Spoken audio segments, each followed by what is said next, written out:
नमस्कार मंडळी. गणेशोत्सवानिमित्त तुमच्यासमोर एक कथा सादर करत आहे.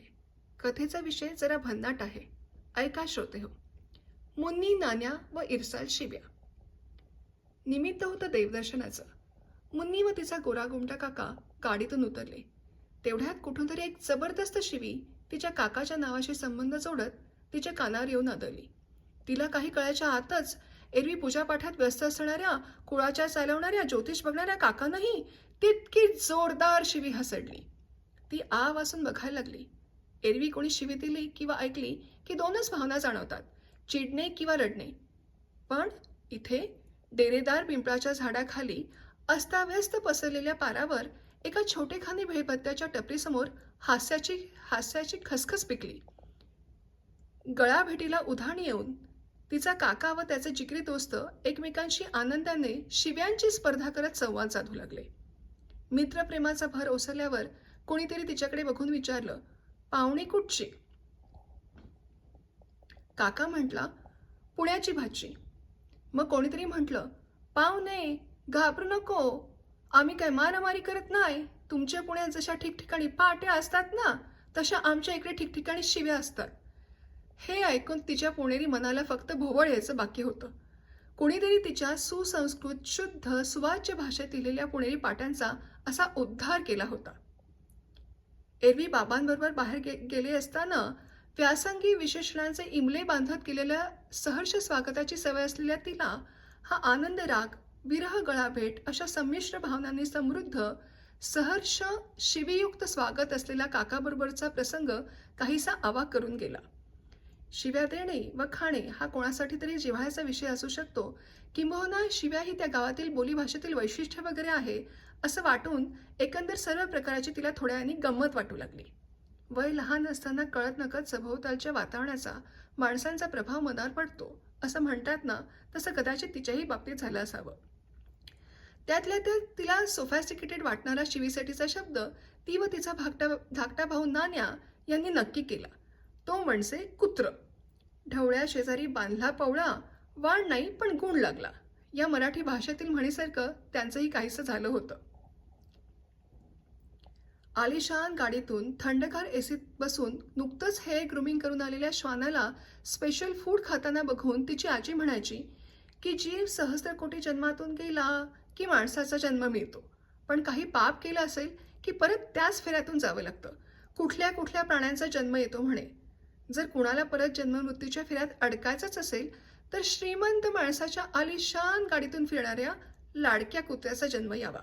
तिच्या काळात म्हणे सासरच्या कुत्र्याला सुद्धा अहो जावो करायची पद्धत होती. सासरच्या कुत्र्याला अहो हाडा की असं म्हणून पिटाळावं लागायचं.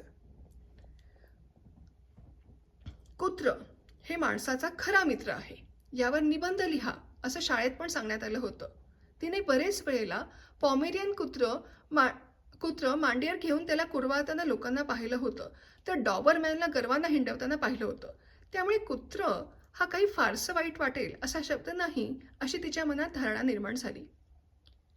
आता फक्त त्याचा वाक्यप्रयोग करायची संधी मिळायची बाकी होती.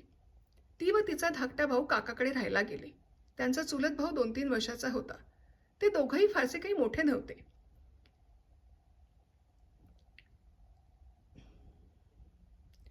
काकाच्या घराजवळ एक गृहस्थ राहायचे. ते येता जाता तिच्या चुलत भावाची विक्षिप्त चेष्टा करायचे. एकदा ते चुलत भावाला म्हटले, तुझी शॉर्ट ओढू का? का कुणास ठाऊक तिच्या धाकट्या भावाला म्हणजे नानाला ते खरं वाटून त्याने त्यांचीच पॅन्ट ओढली. ते जोरात ओरडले. मुन्नीने कुत्र्याच्या शब्दाचा प्रयोग केला. ते चिडले. मुन्नी, नान्या व चुलत भाऊ भांबावले व पळत पळत जाऊन काकाच्या घरी लपून बसले. दुसऱ्या दिवशी घडलेला प्रकार त्या गृहस्थांनी काकाला सांगितला. अर्थातच काका काकूने लहान मुलांची बाजू घेत वेळ सांभाळून घेतली. नंतर मुन्नी नान्याला समजावण्यात आले. आम्ही सॉरी आहोत असं त्या गृहस्थांना मुन्नी नान्यांनी सांगितलं. पण मुन्नी आणि नान्याला प्रश्न पडला, ज्या प्राण्याला माणसं कौतुकाने मिरवतात त्या प्राण्याची उपमा देणं वाईट का बरं असतं? काकाच्या मित्रांचं बरोबर होतं, तर मग त्यांचं काय चुकलं होतं? कालांतराने मुन्नी परदेशात आली. तिच्या असं लक्षात आलं की शिव्यांचा अर्थ बऱ्याच वेळेला परिस्थितीप्रमाणे, प्रांताप्रमाणे, माणसांप्रमाणे आणि वेळेप्रमाणेही बदलतो.